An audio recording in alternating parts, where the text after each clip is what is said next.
G'day watchers, welcome back to the channel for this review of a prototype watch. So this watch doesn't come with a box because it really is purely a prototype, but I've been told that this is essentially going to be the same as the production version of this watch. So this is a new brand. This is their debut. Axios is the brand name, and this model is the Ironclad in deep blue variation. If you check out the Kickstarter page, it does come in a number of variations. So there is the First Light, which is more black dial, black bezel. There's the Ocean Gulf, which is kind of like a Batman variation with dual tone bezel. There's a Horizon, which has orange highlights, as well as the last one being the Northern Sky, kind of Aurora Borealis, I suppose, green dial, green bezel variation. So this is the deep blue, and this is the very one that I asked for because I fancied the superb sunburst. Look at that. Just the sunburst is really great to see in this particular watch, I reckon. So the Kickstarter price, as I checked it yesterday, was going for $429, but I don't think that's going to be very long lasting anymore. It probably will go up to the next price point up for Kickstarter by the time I get this review out. But let's just see how they go. They're doing extremely well, funded very quickly and going very successfully. The full MSRP is going to be $599 USD, but realistically I guess you might be able to get this on some form of discount going forward. All links to Kickstarter and brand pages down the bottom as I can find it, of course. So let's just as per usual, as what I like to do is talk about the movement first. So in here, pleasingly, they have the Swiss Sellita SW200. You've seen this movement in many of my watches before. I'm just going to put the stats down the left there and tell you that in this case the quick set date is implemented quite nicely at the 6 o'clock position. Typical rated accuracy, as you can see there, this one is performing pretty well. It's within the rated accuracy of plus 15 seconds per day in actual use in the last few days that I've had this watch.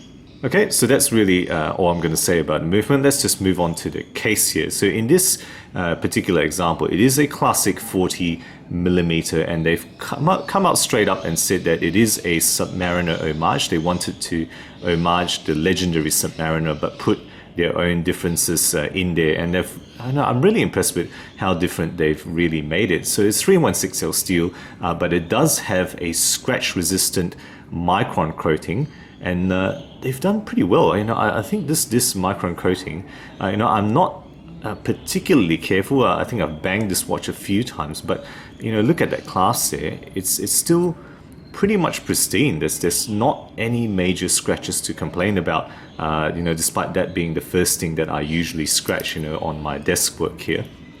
The thickness here is 13mm, from the bottom of the case back to the top of the glass there. Okay, so it's fairly typical. 20mm lug width, of course, on this size, and a lug-to-lug distance, which is slightly smaller than typical. It's 46mm between my thumbs there. Overall weight is nice and hefty. I really quite like the fact that they've made this hefty, and it's 166 grams with a couple of links that I've removed to fit my wrist. Okay, now moving on to the finishing. Longitudinal brushing on the top of the lugs, as well as the bracelet links, as you can see there. That's really what you're going to be expecting here. Transitioning to polished side there, sorry about my fingerprints, as well as the crown guards are all polished, and it does actually go onto a circular brushing on the bottom of the lugs. You can see there, right? Circular brushing. A very nice deep stamp of the Ironclad, which is the namesake of this watch, on the center of that case back, and a pretty nicely done Ironclad ship there, I reckon. So with that screw down case back and the sign crown, so you can see that Axios, kind of like a sword point is what that's meant to be.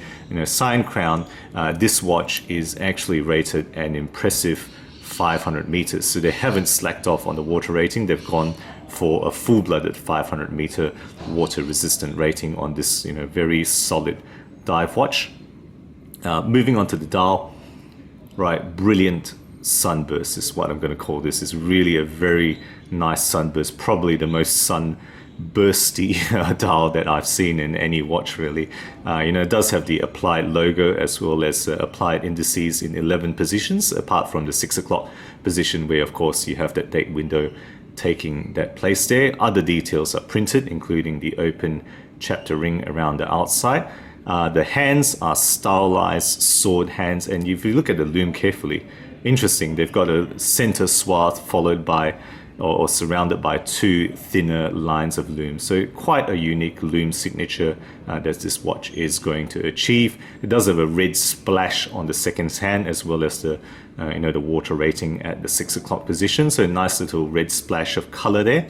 And it's got C3 superluminova on all the usual spots, plus a full lume around the entire bezel. So very nicely done. Lume shot, of course, right here for you guys to see how nicely this goes through the night, and it does glow through the night, performs very well. One of the best performing micro brand lume, I gotta say, so far that I've seen.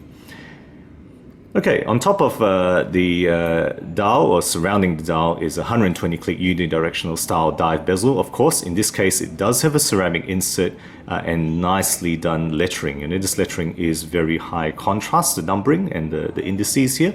So I'm going to let you hear it now.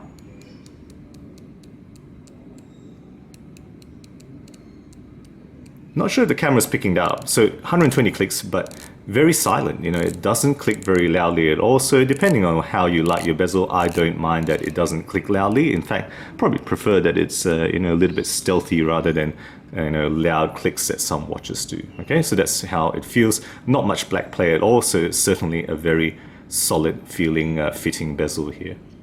On top of the dial, double domed sapphire with internal anti-reflective coating, and pretty nicely domed because it's kind of, let me see if I can capture that, kind of contiguous with the curve of that ceramic insert there. So pretty nicely done, I gotta say, how they've executed this.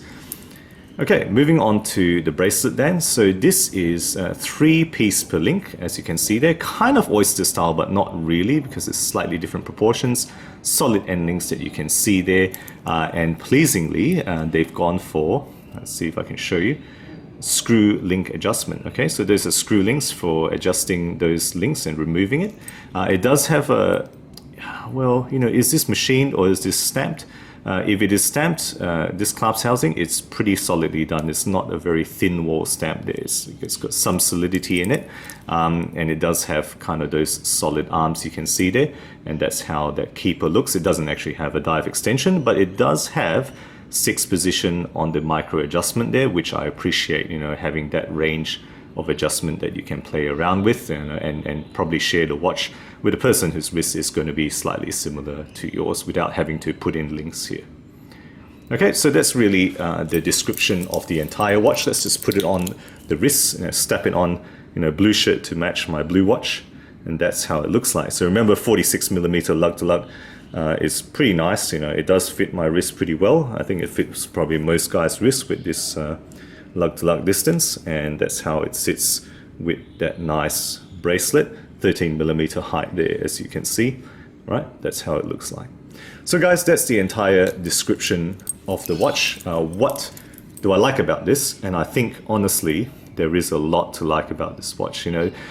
They've been very honest about this being an Submariner homage, an effort that ironically they've differentiated themselves very much more than almost any other kind of sub-homage that I know of. They're very well executed, and you look at the differences that they've put in here. The handset, the dial, the printing, the indices, and the bezel, so much differences is such that when I looked at this, I thought, well, I'm going to say it's a sub-homage, but really, there's very little to exactly link it to the sub, except for the case shape, I think. So well done on the differences that they've put in. Lots of quality inclusions, which I really like. This SW200 movement, a very nice dome sapphire, ceramic bezel with excellent C3 lume throughout this watch, screw links on the bracelet, good on them for putting that, as well as a very nice micron coat, which has prevented this watch from picking up any scratch that I can see. I mean, let me know if you spotted any scratches. Really, I don't see any scratches that I can complain of on this watch so far, which is testament to the excellence of the coating that they've gone for, and it's really pretty well finished. The transition, nothing to complain of, the transition between the brushing and the polished surface at the side of the watch here. It does have the classic 40mm proportion, but slightly upgraded with slight differences in the lug profile and the case profile, with good 166 grams of heft. You're not going to forget that this watch is on the wrist, and this is the same weight as, for example, my old Omega Seamaster. That type of heft is what this has. And lastly, I'll say, I love that sunburst. There's an outstanding blue sunburst that they've gone for, and there's so much to like about this watch, I gotta say. Now, what are the weaknesses? I don't have much to complain about, really. I think the full MSRP at nearly 600 USD. For a starter, for a Kickstarter, for a debut brand, I think some people are going to have reservations about that, despite everything that this watch gives. Remember, it is actually a 500-meter rated watch as well, so all these specs, I think it's reasonable, particularly if you get it at a Kickstarter price of under 450. Very reasonable is what I reckon for this Sellita movement watch. But let me know what you think. At $599, I expect that people will have reservations, because you're going up against established names like Steinhardt, Glycine. These are the things that people will bring up. You probably have reservations pumping out for a micro Kickstarter like Axios.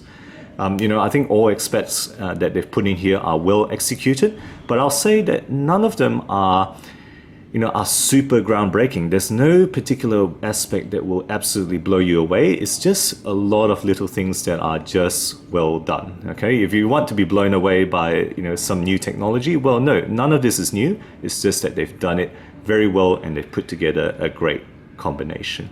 So guys, there we go. Those are my thoughts on this. I think a really good prime effort from this company, from this new company. Let me know what you think. Let me know if you've looked at the Kickstarter, and particularly if you've gotten this watch down the line. I would love to hear your comments when you receive it. So guys, there we go. That's my review of the Axios Ironclad in deep blue variation. If you enjoy my videos, do consider subscribing. New content every week, always aiming to be objective and unbiased about all things horology. Thank you again for sticking with me, and as always, I'll catch you guys next time.